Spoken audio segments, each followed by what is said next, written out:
G'day everybody and welcome back to 101 Week. Today we're going to be looking at rehandling a hammer. So the first thing that we're going to have to do is select a hammer handle. I've got a club hammer here. This is one from Bunnings. You can go through the process of making your own, but I figured buying one is probably how most people are going to get their hammer handles. When it comes to selecting a hammer handle, you want to select one that is made from a hardwood. Here in Australia you have a few different options. You have hickory if you can find it, but most commonly you'll probably find spotted gum. So now that we have our timber, what sort of grain should we look at?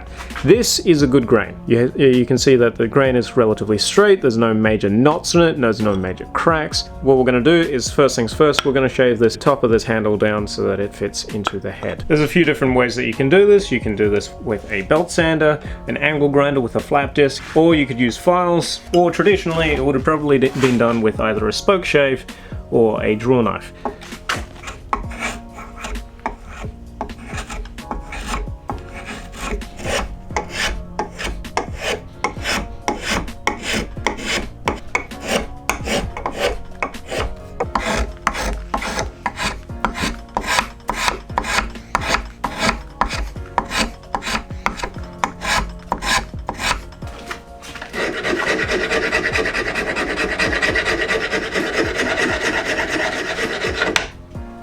So now that the hammer head is starting to fit, what we want to do is run a straight line through the center and just cut down the center to about where we want the hammer head to stop.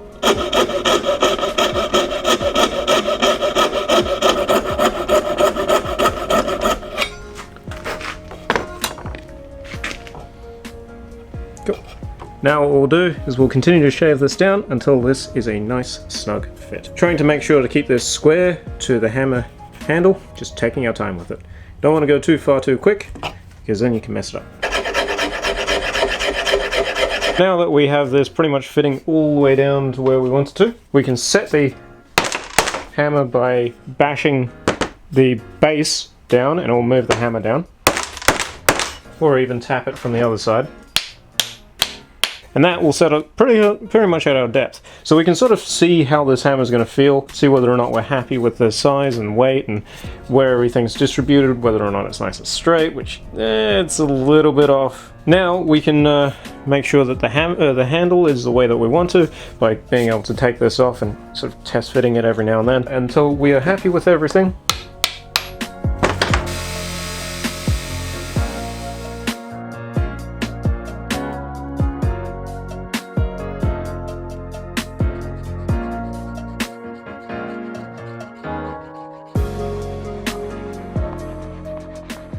A little bit of walnut. And from this, we will cut ourselves a wedge.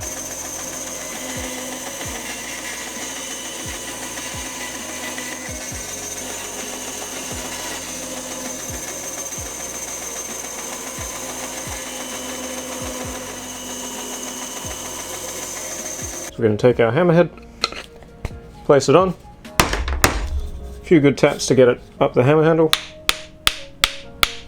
You can see that it's well seated because it's starting to peel the timber back. So it's pretty much where we want it. A few more. Now what we'll do is we'll drive the wedge in. But first, we'll put some glue on it to make sure that it doesn't come back out.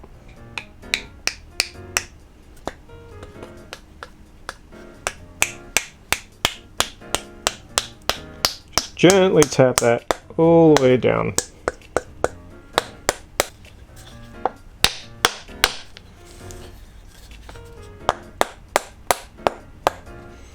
Till it is no longer moving, and should be.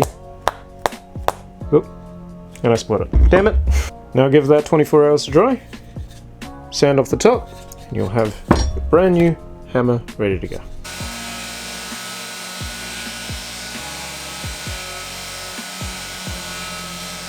And just like that, we now have a rehandled hammer. I'm actually really happy with the size of this. It's pretty cool.